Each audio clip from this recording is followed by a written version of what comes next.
नमस्कार दोस्तों, स्वागत है आप सबका मेरे YouTube चैनल हर दिल की भड़ास में। अब जैसा कि मेरे दिल चैनल का नाम है हर दिल की भड़ास, तो इसका मतलब ये कतई नहीं है कि रोज़ मैं यहाँ बैठ करके अपने दिल की भड़ास ही निकालूंगी, लोगों को गरियाऊंगी ही, लोगों की गलतियाँ ही निकालूंगी, लोगों की आलोचना ही करूँगी।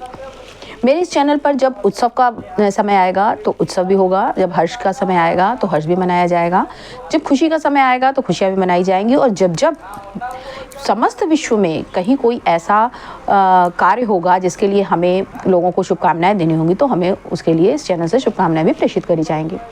तो आज सबसे पहले मैं अपने समस्त सनातनी भाई बहनों को संभल में कल्की धाम के शिलान्यास के लिए बहुत बहुत बहुत शुभकामनाएं प्रेषित करती हूँ।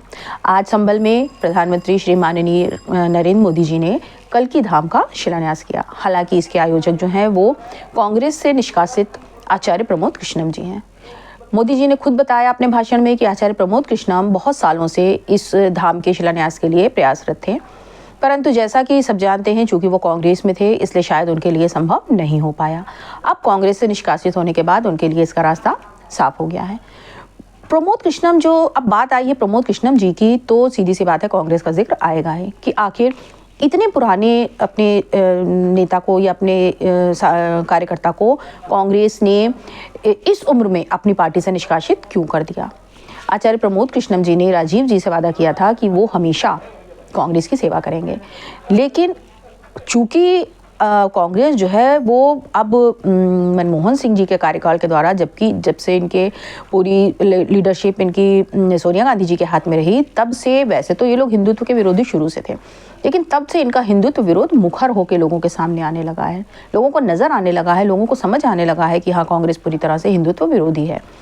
तो आचार्य प्रमोद कृष्णम जी का कांग्रेस के साथ मतभेद तो काफ़ी समय से चल रहा था, लेकिन वो अंदर ही अंदर था, ऊपर से नहीं आया था।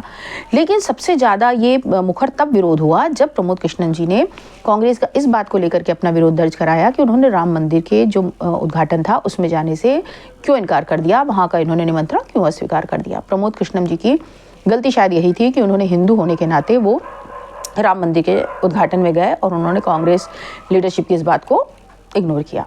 खैर छोड़िए, वो तो कांग्रेस की फितरत ही है कि वो हिंदुत्व की सरासर विरोधी है आज भी, लेकिन जो हिंदू उसे वोट देते हैं मुझे तरस आता है उनकी बुद्धि पर कि वो किस मिट्टी के बने हुए हैं कि सरासर हिंदुत्व विरोधी पार्टी को ही अपना वोट देते हैं।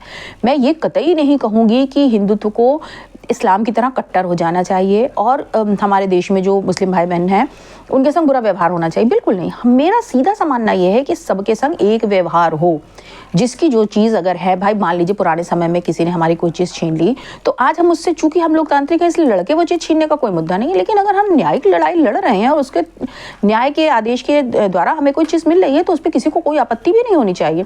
आपस में भाईचारा बना रहना चाहिए। भाईचारा का मतलब होता है भाई 2 कदम आप चलो 2 कदम हम चलो, ये थोड़ी ना कि भाई भाई आप बन जाओ चारा हम बन जाएं। जैसे कि बहुत सारे लोग आके कहते हैं भाई भारत में भाईचारे की कमी हो गई, भारत में सहिष्णुता की कमी हो गई, तो सहिष्णुता का मतलब जूते खाते रहना नहीं होता है। सहिष्णुता का मतलब अपने धर्म को भूल जाना नहीं होता है। सहिष्णुता का मतलब अपने देवी देवताओं का अपमान सहना नहीं होता है। सहिष्णुता का मतलब होता है कि किसी भी देश में भाई आप हमसे मोहब्बत रखो, हम आपसे मोहब्बत रखें। ये थोड़ी ना कि हम मोहब्बत रख रहे हैं भाई, अब हम चारा बने पड़े हैं तो भाईचारा है, और अगर हमने चारा बनने से इनकार कर दिया तो भाईचारा खत्म हो गया। और राजनीतिक पार्टियों को भी ये समझना चाहिए कि ये धर्म और राजनीति तो अलग अलग एस्पेक्ट्स है ही नहीं, ये एक ही गाड़ी के 2 पहिए हैं या एक ही सिक्के के 2 पहलू हैं। अगर हम पुराना इतिहास भी उठा करके देखें तो राजनीति और धर्म हमेशा साथ साथ चली है। हर बड़ी डायनेस्टी में उनके दरबार में एक बड़ा धर्म गुरु किसी उच्च पद पर आसीन रहा है, क्योंकि देश का निर्माण धर्म से होता है, धर्म का निर्माण देश से नहीं होता है।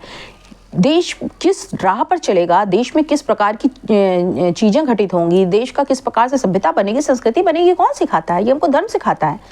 जो लोग मोदी जी की इस बात को लेकर आलोचना करते हैं कि मोदी जी धर्म और राजनीति को एक कर देते हैं, तो उन लोगों को पुराना इतिहास उठा करके पढ़ना चाहिए कि धर्म और राजनीति अलग अलग 2 चीज़ें हैं ही नहीं।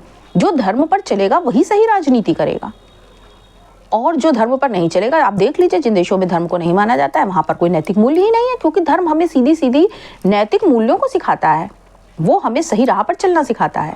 कुछ धर्मों को अगर छोड़ दें तो, मैं सबको नहीं कह रही कि मैं ये नहीं कहा जा सकता कि सभी धर्म हमको सही रास्ते पर चलना सिखाते हैं, लेकिन कम से कम हमारा सनातन धर्म हमको सही रास्ते पर चलना सिखाता है।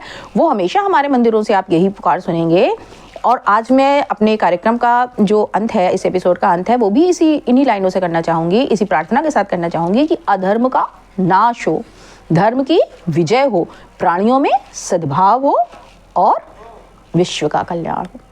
हमारा सनातन धर्म हमें विश्व के कल्याण की सीख देता है। वो ये कतई नहीं कहता है कि हिंदुत्व का कल्याण हो, कि हिंदुत्व की विजय हो। मेरी उम्मीद है कि आज आप लोगों को मेरा ये एपिसोड पसंद आया होगा। इसी के साथ मैं अपने इस एपिसोड का समापन करती हूँ। अगले एपिसोड में फिर मुलाकात होगी। तब तक के लिए जय हिंद, जय श्री राम।